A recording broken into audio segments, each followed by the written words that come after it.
Hola, estamos entonces, gracias a Dios, con un nuevo día más de bendición y haciendo juiciosos todos la tarea.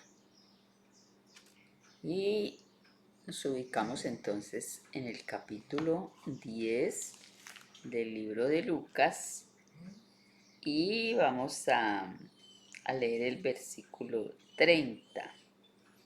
Respondiendo Jesús dijo: un hombre que descendía de Jerusalén a Jericó cayó en manos de ladrones, los cuales le asaltaron, le robaron, le golpearon y lo dejaron en el camino casi medio muerto. Ahí habíamos quedado en la parábola del buen samaritano y vamos entonces a ubicarnos cuando empieza entonces el Señor Jesucristo a narrar la historia y encontramos aquí tres personajes.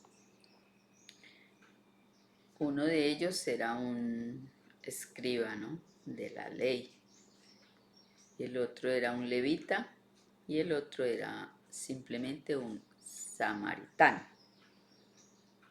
Entre los judíos se suscitaba mucho la pregunta: ¿quién es mi prójimo, no? Cada rato habían disputas con ellos y ellos no tenían duda en cuanto a los paganos y a los samaritanos, porque estos, según ellos, ¿no? Eran extranjeros y enemigos. Pero donde había que tener distinción era entre el mismo pueblo, ¿no? En su propia nación y entre las diferentes clases de sociedad. Entonces venía la pregunta: ¿a quién debía el rabino, el sacerdote y el mismo anciano considerar como su prójimo? Ellos, a la luz de la palabra del Señor, encontramos que para ellos casi todo el mundo era impuro.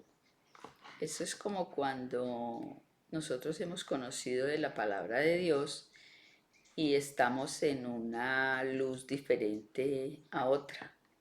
A veces nos volvemos tan religiosos que entonces discutimos porque en la que yo estoy es así, esa es la verdad. No, recuerde que está escrito que de acuerdo a la luz que cada uno hayamos conocido, vamos a ser juzgados y que cuando llegue el derramamiento del Espíritu Santo, entonces el Señor rescata esas almas que también son muy sinceras y que las llevará a un mismo redil porque Él viene por una iglesia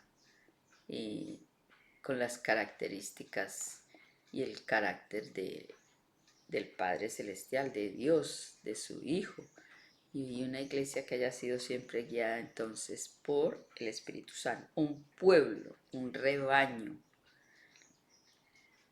Entonces ellos creían que cualquiera pues que era diferente, sobre todo si era pobre, entonces ellos eran inmundos según, según el trato que ellos tenían, eran impuros delante de Dios.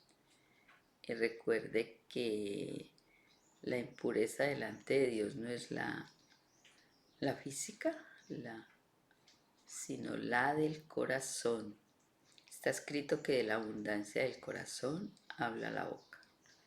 Entonces, cuando nos convertimos en religiosos, los impuros somos nosotros, porque estamos actuando no conforme al amor de Dios, ni cumpliendo la gran comisión de dar a conocer ese Dios amoroso, sino que estaríamos dando a conocer ese Dios lleno de normas, de reglas. Y no, Dios a todo nos mira con el mismo amor, solo que de pronto algunos aceptamos esa mirada y ese llamado y otros pues No, pero el sol sale sobre justos e injustos. La bendición de la lluvia viene sobre buenos y sobre malos. Ya queda es a cada uno, como está escrito también en la palabra de Dios, cuando se nos hace el llamado del Espíritu Santo, dice: no endurezcáis vuestros corazones. Si escuchares hoy su voz, no endurezcáis vuestros corazones.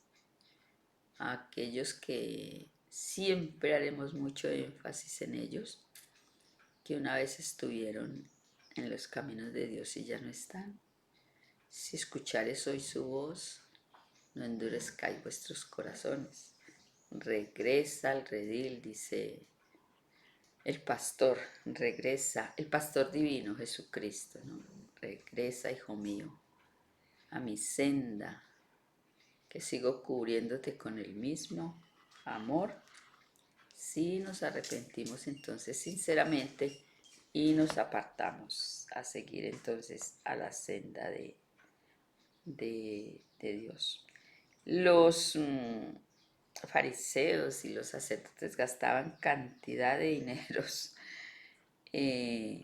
según ellos, en una serie de ceremonias para hacerse puros. De pronto nosotros también hacemos muchas ceremonias para hacernos puros, cuando la obra la hace es el Espíritu Santo, cuando el que transforma el corazón y la vida es Cristo morando en usted, cuando lo que lo hace a usted diferente para amar al prójimo es el amor de Dios en su corazón. Eso es lo que lo hace a usted puro. Con todo el respeto también decimos que a veces utilizamos que los baños, que las ramas que tienen determinada propiedad para quitarnos la sal de encima, para salir de esta mala racha, para la mayor bendición es usted encomendar entonces su vida a Dios, y es lo mejor que usted puede hacer. Báñese con aguaceros del Espíritu Santo y entonces permita que Cristo more en su corazón, levante la mirada al cielo, que es donde está la bendición, y entonces ahí viene la pureza que tanto necesitamos. Recuerde que nuestro prójimo es toda persona que necesita ayuda. Nuestro prójimo es toda alma que está herida y mayugada, que está triste, que está desconsolada, que está sin esperanza. Nuestro prójimo es todo aquel que Dios creó, ¿no? No es el que a veces decimos que nuestro prójimo es solamente aquel que asiste a nuestra iglesia, que es nuestro compañero en la congregación, que es nuestro hermano. No, nuestro prójimo es todo aquella criatura que Dios creó. Precisamente esta parábola fue dada para que meditásemos en cada una de las situaciones que se están haciendo. Y viene aquí entonces una pregunta, ¿no? ¿Qué estoy haciendo yo? Reconozco entonces quién es mi prójimo. Mire que Jesucristo no entró en controversia en ningún momento. Solamente con el escrito está y le dice: ¿cómo está escrito? ¿Cómo lees?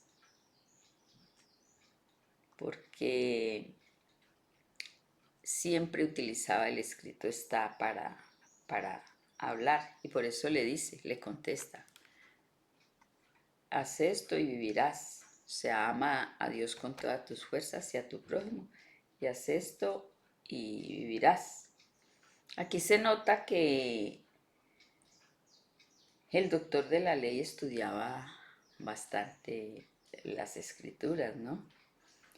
Tenía interés vital en el asunto y por eso le pregunta a Cristo: ¿y haciendo qué cosa yo heredaré la vida eterna? ¿Haciendo qué cosa yo entonces amo a su prójimo? Y entonces Dios le presenta los dos principios de vida, la alabanza a Dios y el amor al prójimo. Y luego le dice, haz esto y vivirás. Pero también le hace ver que es imposible por nuestras propias fuerzas, entonces obedecer, ¿no? Es imposible por nuestras propias fuerzas hacer esto. Debemos entonces es tomar la gracia de Cristo y así entonces podemos hacer las cosas conforme a la voluntad de Dios. Ubicamos el hombre que fue golpeado y entonces nos dice la palabra de Dios que viajando de Jerusalén a Jericó, el viajero tenía que pasar por una especie como de desierto cerca de Judea.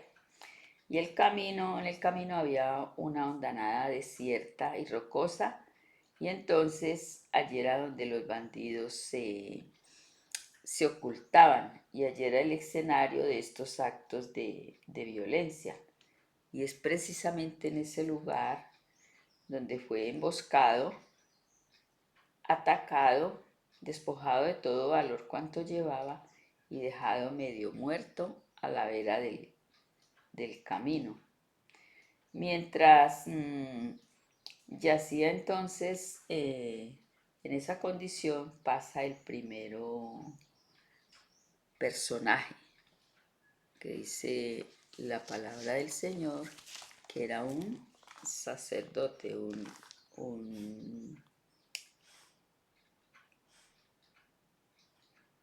estudiante de la palabra de Dios.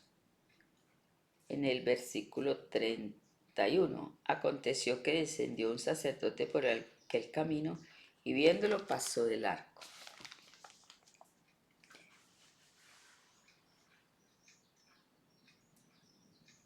Todos tuvieron curiosidad de saber qué era lo que había pasado, ¿no? Dice que todos se acercaron y vieron y se persuadieron por sí mismos de que estaba herido y de que necesitaba ayuda. Pero todos pasaron de largo. Y había una característica muy especial. Todos profesaban, todos profesaban piedad, o sea, tenían el conocimiento de Dios. Imagínense, a veces nosotros también con este conocimiento y pasamos también muchas veces de largo. Sentimos lástima, sí, pero no somos movidos a compasión, a ayudar a sacar a esa persona de esa necesidad en la que se encuentra. Entonces,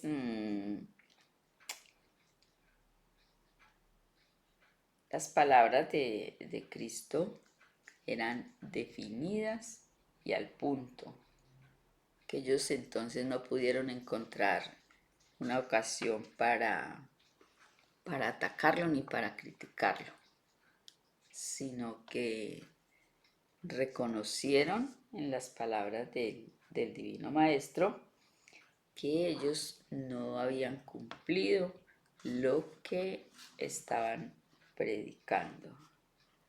Entonces, ¿qué hace el mismo sacerdote?